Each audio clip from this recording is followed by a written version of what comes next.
नमस्कार, ABC channel में आपका स्वागत है। मैं हूं सचिन श्रीवास्तव और आप मेरे साथ देखेंगे आजमगढ़ से जुड़ी खबरें। खबर के प्रायोजक हैं रामेश्वर प्रसाद ज्वेलर्स, प्रथम तल, जालांस मेगा शॉपिंग मॉल, सिधारी, आजमगढ़। आसान किस्तों पर हॉलमार्क ज्वेलरी प्राप्त करें और वुडन टच, भवनाथ, आजमगढ़। आजमगढ़ जिले में लगातार मुख्तार गिरोह के विरुद्ध अभियान चलाया हुआ है। इस अभियान के तहत मुख्तार के गुर्गे श्याम बाबू पासी की पत्नी के नाम दर्ज स्कॉर्पियो को जब्त कर लिया गया।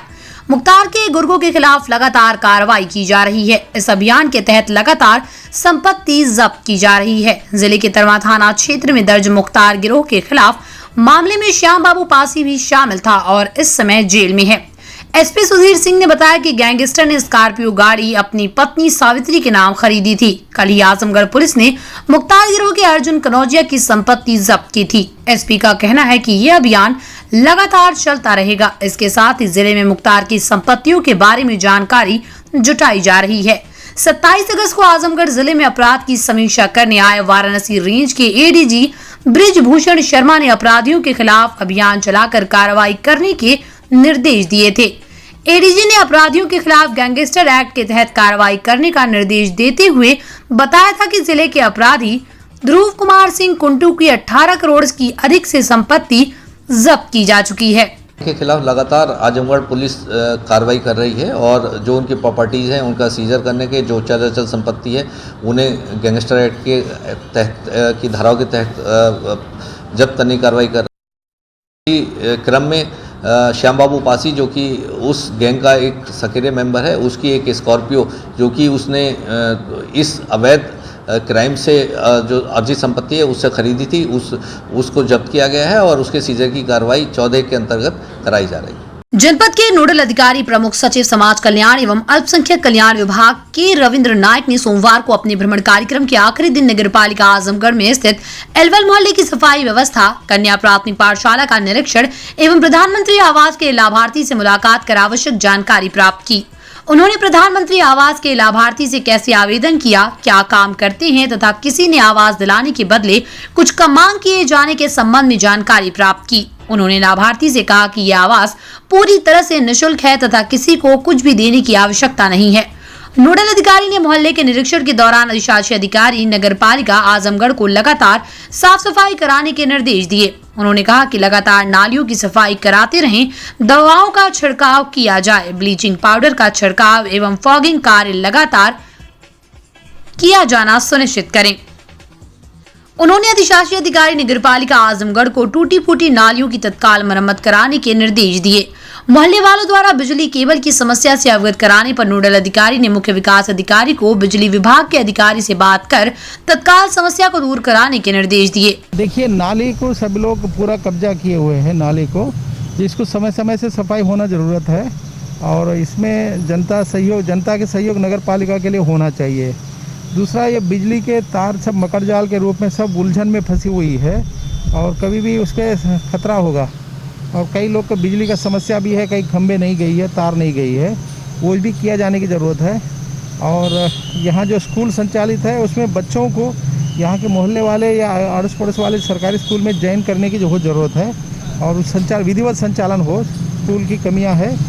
और बाकी प्रधानमंत्री आवास वाले तो बन रहे, आप तो देखे ही है, तो बाकी लाभार्थियाँ हैं जितने लोग हैं बना ही रहे हैं। और बाकी जो इसमें गुंजाइश है, इसमें सफाई का तो फिलहाल तो अच्छा है, ये रोज़ ऐसे ही सफाई होना चाहिए, तो ये सुनिश्चित कराएंगे। ये वो लगातार सक्रियता से कर रहा है, मैं 2-3 दिन से देख रहा हूँ, तो ये सक्रियता लगातार जारी रहेगा, हम वहाँ से भी मॉनिटर करते रहेंगे। नोडल अधिकारी ने कन्या पाठशाला एलवल नगर क्षेत्र आजमगढ़ के निरीक्षण के दौरान सहायक अध्यापिका से स्कूल की सफाई, बच्चों की किताब, खाने एवं स्टाफ की जानकारी प्राप्त की। उन्होंने कहा कि अधिक से अधिक बच्चों का एडमिशन किया जाए। उन्होंने कहा कि बच्चों को समय से खाना निर्धारित मेनू चार्ट के अनुसार दिया जाए तथा बच्चों को स्कूल बैग तथा ड्रेस दिया जाना सुनिश्चित करें। उन्होंने कहा कि सभी अध्यापकों की 100% उपस्थिति अनिवार्य रूप से होना सुनिश्चित करें। उन्होंने कहा कि सभी लोग समय से स्कूल आकर खोलना एवं पढ़ाना सुनिश्चित करें। इसी के साथ ही नोडल अधिकारी ने पाठशाला में पढ़ रहे बच्चों से उनकी कक्षा में जाकर प्रश्न भी पूछे तथा उनसे उनकी पढ़ाई के बारे में जानकारी प्राप्त की। सहायक अध्यापिका की शिकायत पर प्रमुख सचिव ने संबंधित चौकी इंचार्ज को तत्काल कड़ी कार्रवाई करने के निर्देश दिए।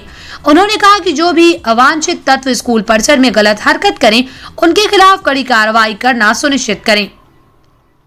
उन्होंने मोहल्ले वालों से कहा कि जैसे ही कोई गलत व्यक्ति स्कूल परिसर में आए, तत्काल पुलिस चौकी इंचार्ज को सूचित करें। नोडल अधिकारी प्रमुख सचिव के निरीक्षण के दौरान मुख्य विकास अधिकारी आनंद कुमार शुक्ला, उप जिलाधिकारी सदर वागीश कुमार शुक्ला, समाज कल्याण अधिकारी मोतीलाल, अधिशासी अधिकारी नगर पालिका परिषद आजमगढ़ विकास कुमार सहित संबंधित अधिकारी उपस्थित रहे। में साफ सफाई नहीं है, चूँकि कर्मचारी नहीं है, तो अभी नगर पालिका से कह दिया गया है कि लगातार साफ सफाई करेंगे। और प्रधानाध्यापक नहीं है, वो कहाँ ड्यूटी लगी है उसका तो तहकीकात करा रहे, जानकारी करा रहे हैं। वो सही है गलत है देख रहे हैं। और बच्चे तीसरे नंबर क्लास में बच्चे कम हैं और थोड़ा सा बच्चों को बढ़ा रहे हैं। एडमिशन के लिए लोग प्रेरित करेंगे, तो अध्यापक और ये प्रधानाध्यापक अगर मोहल्ले में जा कर के जो बच्चे हैं उसको प्रवेश दिलाने के लिए प्रेरित करेंगे। और इसको और जो सब इसका जो पुताई वगैरह नहीं हुआ, मेंटेनेंस नहीं हुआ, इसको कराने के लिए हम कह दे रहे हैं। अभी बीएससी आ रहे हैं, तो बीएससी के बाद ये सब चीज़ें व्यवस्था करेंगे। और ये बगल वाला डिस्मेंटल करने लायक है, ये बिल्डिंग निष्प्रयोजित घोषित है ये, तो इसको डिस्मेंटल करके फिर यहाँ खाली बच्चों को खेलने के लिए खुला रहेगा, ये जगह खुला रहेगा। आजमगढ़ जिले के अजमतगढ़ ब्लॉक के कंपोजिट स्कूल में हेडमास्टर रीता देवी द्वारा टीचर विजय कुमार सिंह की शिकायत की गई थी। शिक्षक पर स्कूल न आने का आरोप है और जब इस बात की शिकायत अधिकारियों से की जाती थी तो आए दिन आरोपी गाली गलौज करता था। शिकायत से नाराज टीचर ने स्कूल पहुंचकर हेडमास्टर के साथ गाली गलौज व मारपीट की थी। इस घटना का वीडियो सोशल मीडिया पर भी वायरल हुआ था। 4 सितंबर को हुई इस घटना के मामले में जिले के बीएससी अतुल सिंह ने मामले की जांच कराकर कार्रवाई किए जाने का आश्वासन दिया था। घटना सही पाई जाने के बाद आज मारपीट के आरोपी शिक्षक विजय कुमार सिंह को निलंबित कर दिया। बीएससी अतुल सिंह ने बताया कि इस पूरे मामले की जांच करने के लिए अतरौलिया के खंड शिक्षा अधिकारी को सौंप दिया गया है। बीएससी का कहना है कि प्रथम दृष्टया आरोपी शिक्षक को निलंबित कर जांच शुरू कर दी गई। हेडमास्टर के साथ मारपीट की घटना का वीडियो सोशल मीडिया में वायरल होने के बाद शिक्षक संघ की जिला अध्यक्ष अनीता शैलेश ने आरोपी शिक्षक के खिलाफ कार्रवाई करने के लिए बीएससी को पत्र लिखकर मांग की थी। इसके साथ ही कार्रवाई न होने की दशा में आंदोलन की चेतावनी भी दी थी। आजमगढ़ जिले के जैनपुर थाना क्षेत्र के मिश्रपुर लाडघाट में राम बच्चन के घर पर धर्मांतरण कराने के आरोप में 2 लोगों को गिरफ्तार किया गया है। गिरफ्तार लोगों में पश्चिम बंगाल के जलपाईगुड़ी के रहने वाले राजू पुत्र बिरसा मांझी व उसके सहयोगी बिलरियागंज थाना क्षेत्र के अंडाकोट निवासी प्रदीप कुमार को ईसाई धर्म का प्रचार प्रसार करने, लोगों की धार्मिक भावनाओं को भड़काने के आरोप में गिरफ्तार कर लिया गया। जैनपुर के इंस्पेक्टर जितेंद्र सिंह ने बताया कि दोनों आरोपियों को गिरफ्तार कर लिया गया है। इसके साथ ही आरोपी पर धारा 3/5 धर्म परिवर्तन अधिनियम के तहत FIR दर्ज कर जेल भेजने की तैयारी की जा रही है। जिले में 1 सप्ताह के भीतर धर्मांतरण का दूसरा मामला प्रकाश में आया। इससे अंदाजा लगाया जा सकता है कि जिले में किस तरह से ईसाई समाज के लोग अपना नेटवर्क फैलाने की कोशिश में लगे हुए हैं। धर्मांतरण का प्रचार करने वाले ये लोग प्रत्येक मंगलवार को प्रार्थना सभा का आयोजन करते हैं। सबसे खास बात यह है कि ये अपनी प्रार्थना सभा दलित बस्तियों में आयोजित करते हैं, जिसमें बड़ी संख्या में महिलाएं उपस्थित होती हैं। जिले में 30 अगस्त को करतारपुर क्षेत्र में धर्मांतरण करने वाले वाराणसी निवासी रामचंद्र को पुलिस ने गिरफ्तार कर जेल भेजा था। रामचंद्र पर प्रार्थना सभा कर दलित महिलाओं को झाड़ फूंक के बहाने पैसे का लालच देकर धर्मांतरण करने का आरोप लगा था। मामला यह है कि पिछले कई मंगलवार से 2 व्यक्ति उस गांव में लगातार आ रहे थे और चंगाई सभा का आयोजन कर रहे थे। एक महिला उनके घर पर बैठ करके लोगों को बुला करके और उनको धीरे धीरे ये लोग ईसा मसीह के बारे में बता करके और उनका धर्मांतरण भली भाली होती हैं, धर्म के नाम पर फंस जाती हैं। उनको भूत प्रेत के चक्कर में ये लोग उलझा करके और झाड़ फूंक का पानी पिला करके, पैसे रुपए का लालच दे करके और तमाम सारी इनकी हरकतें ऐसी होती हैं कि लोग इनके जाल में फंस जाते हैं और धीरे धीरे स्वीट पॉइजन दे करके उनका धर्मांतरण करवा देते हैं। और इसी क्रम में आज ये घटना हम लोग के सामने आई, तो वहाँ पर और मौके पर से 2 लोग बरामद हुए। उसमें एक व्यक्ति बंगाल का रहने वाला है। अब हम लोगों के लिए विचारणीय प्रश्न है कि बंगाल से व्यक्ति आकर के आजमगढ़ के सुदूर ग्रामीण इलाके में जाकर के वह धर्मांतरण का गंदा कार्य कर रहा है। अब इसके पीछे कहीं से फंडिंग हो रही है, इनको क्यों यहाँ पर आ रहे हैं, कहाँ रह रहे हैं, कहाँ खा रहे हैं, कहाँ सो रहे हैं, इन चीज़ों की जांच होनी चाहिए। ये हम सभी को लग रहा है कि ये राष्ट्रीय स्तर पर एक षड्यंत्र चलाया जा रहा है, जिसमें अलग अलग प्रांतों के लोग अलग अलग जगह पर भेज करके। तो क्या इन बातों को लेकर आपका प्रतिनिधिमंडल या आप किसी कोई ज्ञापन उच्च अधिकारियों को देंगे? उच्च अधिकारियों के समक्ष सारी बातें रखी गई हैं। आज हम लोगों ने भी अपने ऊपर बात की और वहाँ से दबाव भी आया और प्रशासन भी त्वरित कार्रवाई कर रहा है। जहाँ भी सूचनाएं हम लोग देते हैं तुरंत प्रशासन के लोग एक्टिव होते हैं और वहाँ पर कार्रवाई हुई।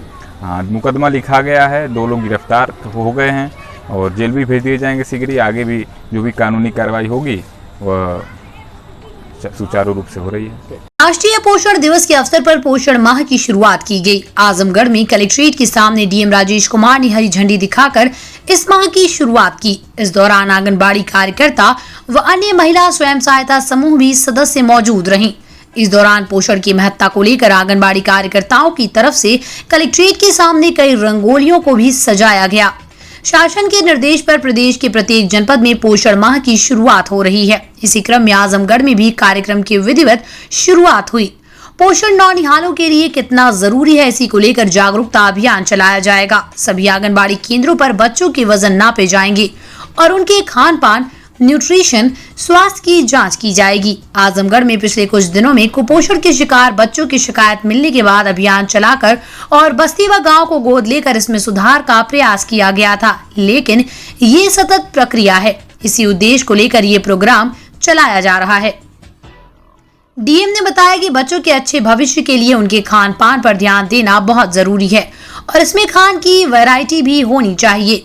ये नहीं होना चाहिए कि केवल अनाज ही खा रहे हैं तो अनाज खाएंगे, साथ में हरी सब्जी भी खाना चाहिए, फ्रूट भी खानी चाहिए और स्थानीय स्तर पर जो भी परंपरागत खाद्य पदार्थ है उनका भी सेवन करना चाहिए। इससे शरीर का विकास होता है। बच्चों में भेदभाव न करें, लड़के लड़की सबको समान रूप से पोषण की आवश्यकता है। बच्चे में अच्छे पोषण से ग्रोथ अच्छी होती है और मेंटली और फिजिकली मजबूत होते हैं। आज पोषण माह का शुभारंभ है। आज राष्ट्रीय पोषण दिवस भी है।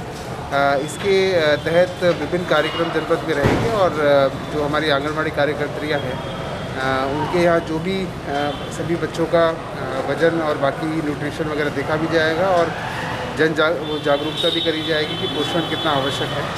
और इससे हमारे जो भविष्य आगे बच्चे हैं उनको उन पर बहुत एक अच्छा परिवर्तन लाने की कोशिश है सरकार की, जिससे कि बच्चे स्वस्थ रहेंगे तो फ्यूचर में उनकी ग्रोथ अच्छी होगी और उतना ही देश आगे बढ़ेगा। तो इस पोषण माह को सभी लोग एक जो विभाग है पूरा अपनी पूरी योजना के हिसाब से इसको आगे बढ़ाएगा। सर खास तौर पे क्या संदेश दिया जा रहा है सर समाज में? देखिए जो पोषण माह है, जो भी हर एक अगर बच्चों के अलावा भी देखें हर एक आयु वर्ग में पोषण की आवश्यकता पड़ती है, तो उसके हिसाब से हर एक चीज़ लोग खानी चाहिए। केवल ऐसा नहीं है कि अनाज खाना है तो अनाज ही खाना है। तो जैसे फाइबर हो गया, सब्जियां हो गई, फ्रूट हो गए, और जो खासतौर से हमारे प्रकृति ने हमें इतना अच्छा वो वरदान दिया हुआ है कि आपके यहाँ जो भी फ्रूट होते हैं, जो लोकल चीज़ें खाने की, वो ज़रूर उनका सेवन करें और अपने बच्चों को कोई किसी तरह का कोई भेदभाव ना करें लड़की या लड़कों में।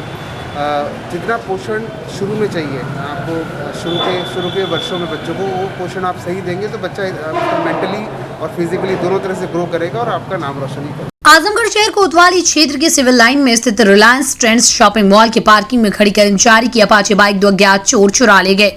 ये घटना मॉल के सीसीटीवी कैमरे में कैद हो गई। बता दें कि जहानागंज थाना क्षेत्र के लपसीपुर निवासी स्नेहिल पांडे सिविल लाइन में स्थित रिलायंस ट्रेंड्स शॉपिंग मॉल में काम करता है।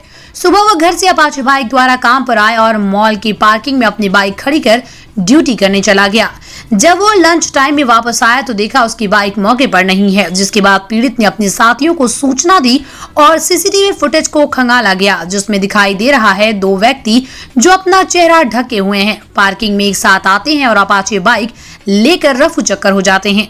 वीडियो के आधार पर पीड़ित ने शहर कोतवाली में तहरीर दे दी है। पुलिस जांच में जुटी है। बाइक थी, मैं रिलायंस ट्रेंड्स में जॉब करता हूँ, वहाँ पार्किंग में गाड़ी खड़ा किया था। फिर लंच के समय मैं 2:30 बजे गाड़ी देखने गया लंच करने के लिए, वहाँ मेरी बाइक नहीं थी। फिर तुरंत मैंने सीसीटीवी विशाल मेगा मार्ट का सीसीटीवी चेक किया, उसमें अज्ञात आदमी कोई गाड़ी लेकर मेरी जा रहा था। उसके बाद मैं कोतवाली में जाके अप्लीकेशन दिया, उसके बाद चौकी पे भी दिया, लेकिन अभी तक कोई कार्रवाई नहीं, ना ही मुझे लिखित में कुछ दिया गया अभी तक। लोग बोल रहे हैं कि 1 दिन 2 दिन रुक जाइए आपका, तो उसके बाद दरखास्त लिखा जाएगा। उसके बाद मैं तब से अभी यहीं भटक रहा हूँ सर। अभी लिखा नहीं गया? अभी नहीं लिखा गया है सर। मेरी अपाची बाइक थी, अपाची गाड़ी का नंबर है UP 50 AZ 0734, जो कि मेरे वाइफ के नाम है सीमा मिश्रा।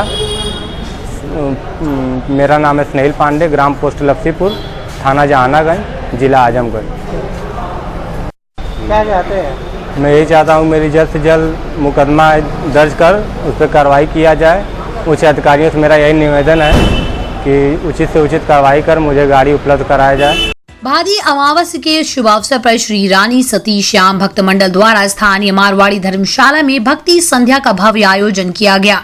इस अवसर पर कोलकाता व दिल्ली से आए कलाकारों ने दादी श्री रानी सती के साथ साथ श्री कृष्ण, हनुमान जी, गणेश जी और शंकर जी की मनमोहक झांकी प्रदर्शित की तथा दादी को सवा मनी का भोग भी चढ़ाया गया।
भजन संध्या का आरंभ मंडल के अध्यक्ष शोभित अड़ूकिया ने दीप प्रज्वलन कर किया। इसके बाद रॉबर्ट्सगंज से आए गायक कलाकार संजीव शर्मा ने अपने एक से एक सुंदर भजनों से भक्तों को देर रात तक खूब झुमाया। उन्होंने सर्वप्रथम गणेश वंदना से भजन संध्या का शुभारंभ किया और ओ मैया मैं तुम्हारा लगता नहीं कोई, जितना किया तूने करता नहीं कोई, थारी हाजरी बजाओ मावड़ी बोलो, कौन सा भजन सुनाओ मावड़ी, मैया तेरे भरोसे मेरा परिवार है, तू ही मेरी नाव का माझी है, तू ही पतवार है, तथा सांची कहे तेरे हाथ में मैया लगती है प्यारी। ये लाल मेहंदी जैसे एक सुंदर भजनों से देर रात 1 बजे तक भक्तों को झूमने व नाचने पर विवश कर दिया। मारवाड़ी धर्मशाला ने भगवान की एक और सुंदर नैनाभिराम झांकी तथा सुंदर भजनों के सागर में भक्तों ने खूब गोते लगाए। मंडल द्वारा भक्तों के लिए भंडारे का भी आयोजन किया गया। रात 1 बजे आरती व प्रसाद वितरण के साथ भजन संध्या का समापन हुआ। इस अवसर पर भोला जालन, अशोक रोंगटा, संजय डालमिया, नीरज गोयंका, आशुतोष रोंगटा, नवल किशोर डालमिया, परितोष रोंगटा, अभिषेक खंडेलिया, सौरभ डालमिया, दीपक अड़ूकिया, भोला सिंह, संजय यादव, अभिषेक जायसवाल, दीनू, राजेश रंजन, देव प्रकाश बैरसिया आदि भक्तों के साथ साथ बड़ी संख्या में महिलाएं व बच्चे उपस्थित रहे। को उनकी सर्विस मिली है, उनकी नौकरी मिली है, उनके श्रृंगार का, उनके भोग प्रसाद का वो मैं कोशिश करता हूँ कि मुझसे आखिरी वक्त तक निभ जाए और निभाने का प्रयास भी किया था, अभी तक कर भी रहा हूँ। आगे उनकी इच्छा क्या चाहेंगी क्या। आज का प्रोग्राम हमारा ये है कि झुंझुनू में एक स्थान है रानी सती जी का, जो कलयुग में सती होकर के दुष्टों का संहार की थी। बाद में दुर्गा का रूप ले करके उन्होंने झुंझुनू में वास लिया और बच्चों को बुलाती हैं, आशीर्वाद देती हैं। निर्धन जाते हैं धन लेके आते हैं, बिना बेटे के जाते हैं, जो बांझ लुगाई औरतें हैं वो पुत्र लेके आते हैं, अंधे आँख लेके आते हैं, कोढ़ी काया लेके आते हैं, लगड़े पैर लेके आते हैं। ये माँ की महिमा है, उन्हीं का उत्सव मनाया जा रहा है। आज हमारे यहाँ संजू शर्मा जी आए हैं रॉबर्ट्सगंज से, जो बहुत प्रिय भजन और प्यारे प्यारे भजन सुनाते हैं। जिला नगरीय विकास अभिकरण आजमगढ़ द्वारा वित्तीय वर्ष 2021-22 की बैठक सोमवार को कलेक्ट्रेट सभागार में संपन्न होगी। एडीएम प्रशासन नरेंद्र प्रताप सिंह की अध्यक्षता में आयोजित हुई इस बैठक के दौरान डूडा के शासकीय निकाय की बैठक आयोजित की गई, जिसके जरिए आजमगढ़, लालगंज और मेहनगर के विकास के लिए तैयार कार्य योजना पर विस्तृत विचार विमर्श हुआ। कार्य योजना की समीक्षा करने के उपरांत एडीएम प्रशासन ने अधिकारियों को निर्देशित किया कि वो ये सुनिश्चित करें कि प्रस्तावित कार्य जनहित में है अथवा नहीं है, साथ ही ये भी जांच कर लें कि कहीं डबलिंग काम तो नहीं। आज ये दो बैठक थी। एक तो जो अनुसूचित जात, जनजाति, गौण जाति के प्रमाण पत्र बने थे, उनके विषय में शिकायत थी, उसके निरस्तीकरण के लिए, उनके जांच के लिए, उस पर निर्णय लेने के लिए एक समिति की बैठक थी। तो एक मामला लालगंज का था और 3 मामले मेहनगर थे, उसके संबंध में बैठक की गई। दोनों पक्षों को बुलाया गया था, उनको सुनवाई की गई। दूसरी बैठक जो है ये डूडा की शासी निकाय की बैठक थी। इसमें आजमगढ़, लालगंज, मेहनगर के जो कार्य योजनाएँ थीं, डूडा के माध्यम से प्रस्ताव भेजे जाए थे, उसी के संबंध में शासी निकाय की बैठक की गई थी। उसी में सबकी वो ली गई और सभी ये लोगों को निर्देशित किया गया कि इसके संबंध में अपना देख लें, कहीं भी डबल काम ना हो और काम जनहित में है कि नहीं है, इस चीज़ की जांच सभी ईओ और जो कमेटी के लोग उसकी जांच कर लें। जांच करके वो प्रस्ताव शासी निकाय में बैठक के बाद उसको भेजा जाना था। इस संबंध में बैठक बुलाई गई थी। Wooden touch Bhanwarnath Azamgarh, a complete hardware store. हमारे यहाँ branded plywood, flush door, designer door, PVC door, 4 mica, fancy hardware, kitchen की चिमनी एवं मॉड्यूलर किचन की एक्सक्लूसिव रेंज उपलब्ध। अपने आशियाने में लगाइए 4 चांद, पहुंचिए वुडन टच भंवरनाथ आजमगढ़। जनपद के 80 वर्ष पुराने रघुनंदन प्रसाद रामेश्वर प्रसाद ज्वेलर्स आसिफगंज, पुरानी कोतवाली आजमगढ़ की नई ब्रांच रामेश्वर प्रसाद ज्वेलर्स, प्रथम तल जालांस मेगा शॉपिंग मॉल, सिधारी आजमगढ़। हमारे यहाँ सोने, चांदी एवं हीरे की पूर्णतः हॉलमार्क ज्वेलरी 100% वापसी पर उपलब्ध। आसान किश्तों पर हॉलमार्क ज्वेलरी उचित मूल्य पर प्राप्त करें। ज्वेलरी की शुद्धता मापने के लिए फ्री कैरोमीटर की व्यवस्था। शादी विवाह की करनी हो तैयारी या त्योहारों की हो खरीदारी, आपके भरोसे पर हमेशा खरा उतरेगा रामेश्वर प्रसाद ज्वेलर्स, प्रथम तल जालांस मेगा शॉपिंग मॉल, सिधारी आजमगढ़।